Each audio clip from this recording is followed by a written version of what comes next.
네, NCS 기반 인사관리 방법론 8번째 시간 진행하도록 하겠습니다. 자, 원래는 제가 이 직무분석과 관련된 수업을 처음에 진행을 했을 때 이 NCS에 대해서 조금 더 구체적으로 이해할 수 있는 강의를 해달라고 하는 요청들이 많았어요.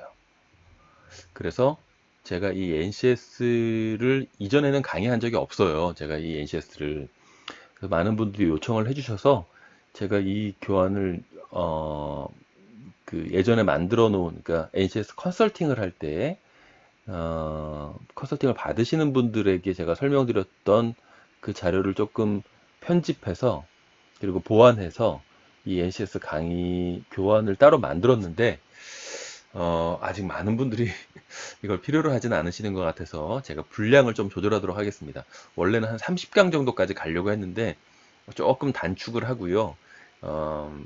이 NCS 외에 좀 다른 인사관리에 대한 어떤 그런 내용들을 여러분들에게 좀 설명을 드리는 시간을 좀 빨리 가져야 될 것 같아요.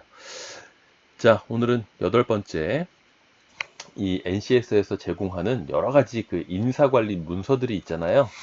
그 문서들이 어떤 원리에 의해서 만들어졌는지 지난 시간에 이어서 오늘은 채용 배치 승진 체크리스트 그리고 능력 단위별 훈련 기준, 능력 단위별 출제 기준이 어떤 원리에 의해서 만들어졌는지를 설명을 드리도록 하겠습니다.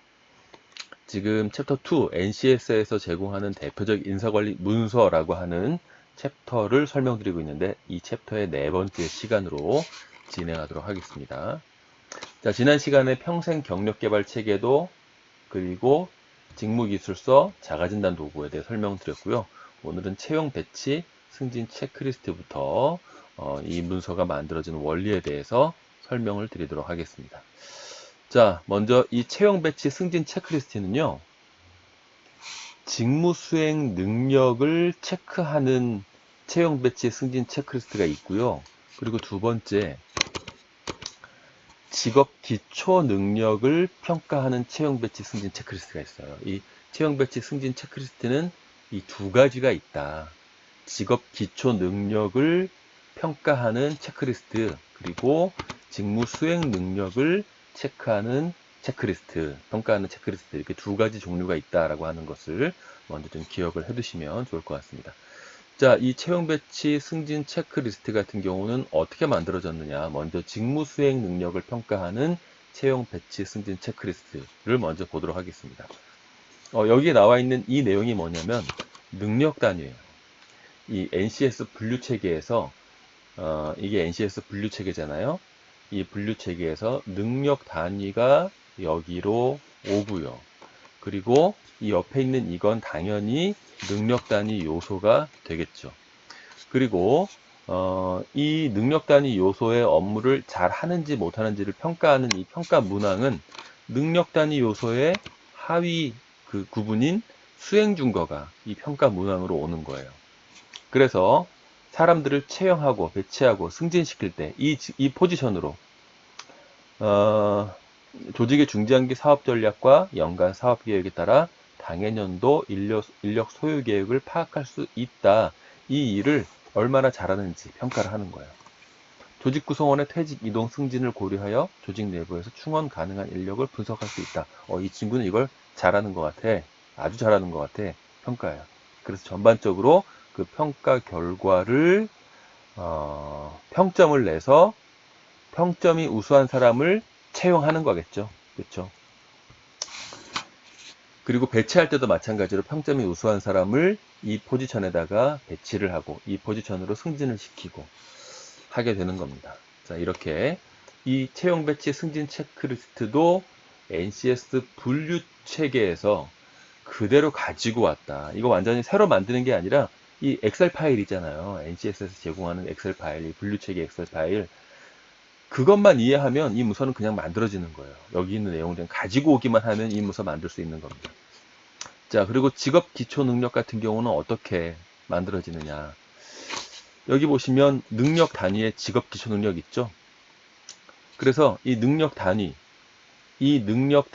업무를 수행하는데 어떤 직업 기초 능력을 필요로 하느냐가 NCS 분류 체계에서 정리가 되어 있어요. 그게 그대로 오는 겁니다.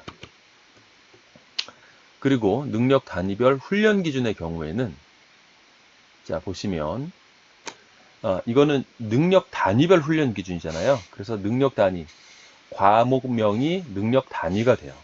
과목명이. 그리고 훈련에 이 교육 시킬 때 교환 교재가 있어야 될 거 아니에요. 교재.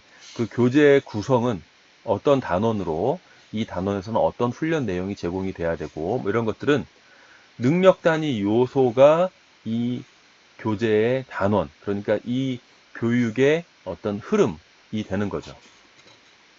그리고 훈련 내용 같은 경우는 수행 준거가 퇴직 예정자 확인하기라고 하는 능력 단위 요소가 있는데 이 능력 단위 요소 안에는 어떤 수행 준거들이 있냐면 각종 퇴직 사유를 고려하여 조직 내 퇴직 예정자를 파악할 수 있다.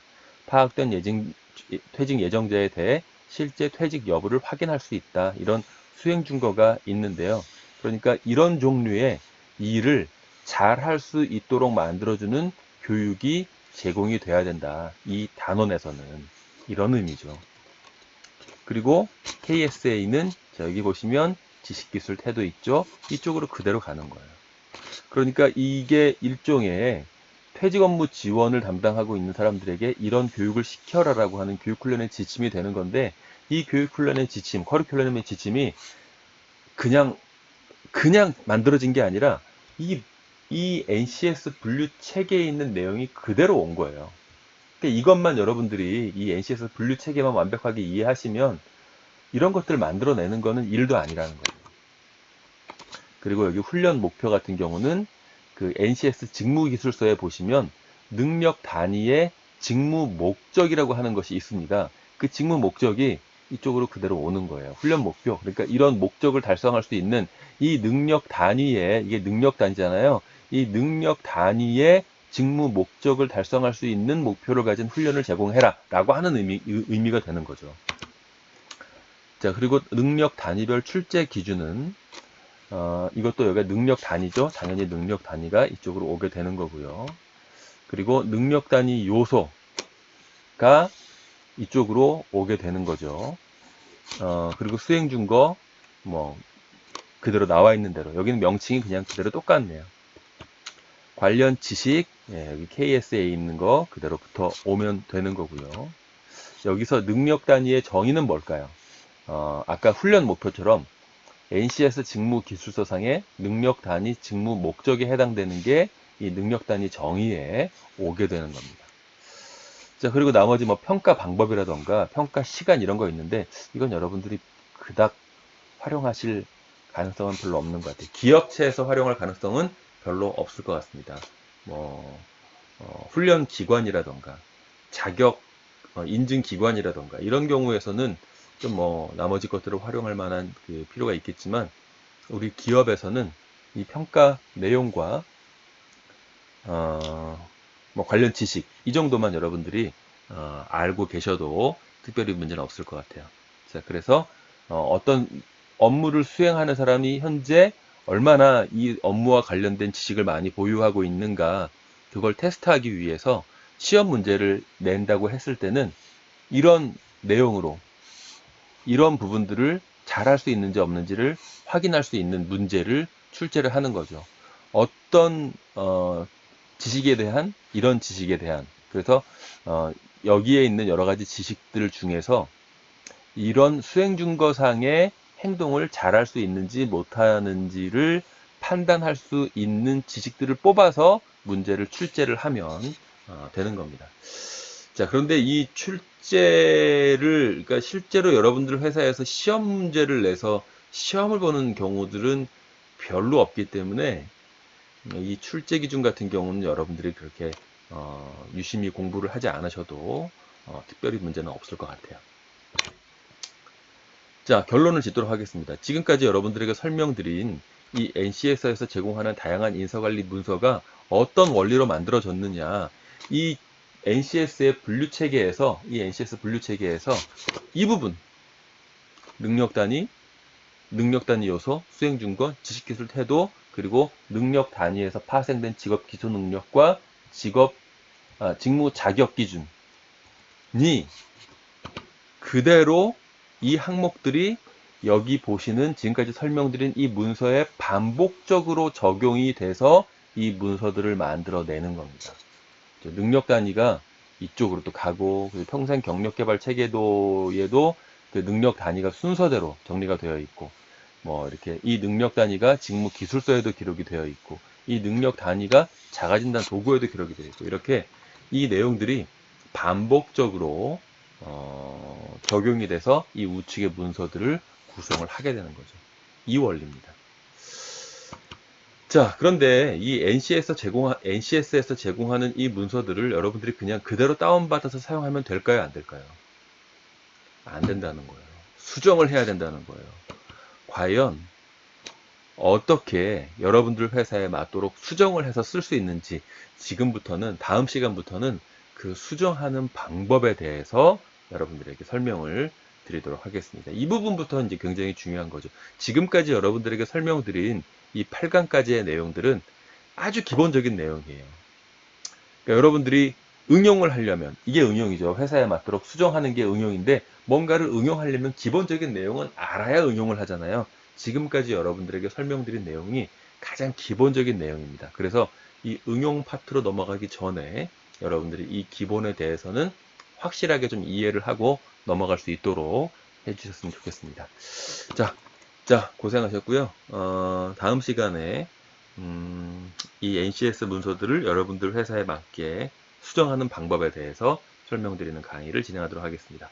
자, 구독하기, 좋아요 꼭 부탁드릴게요. 감사합니다.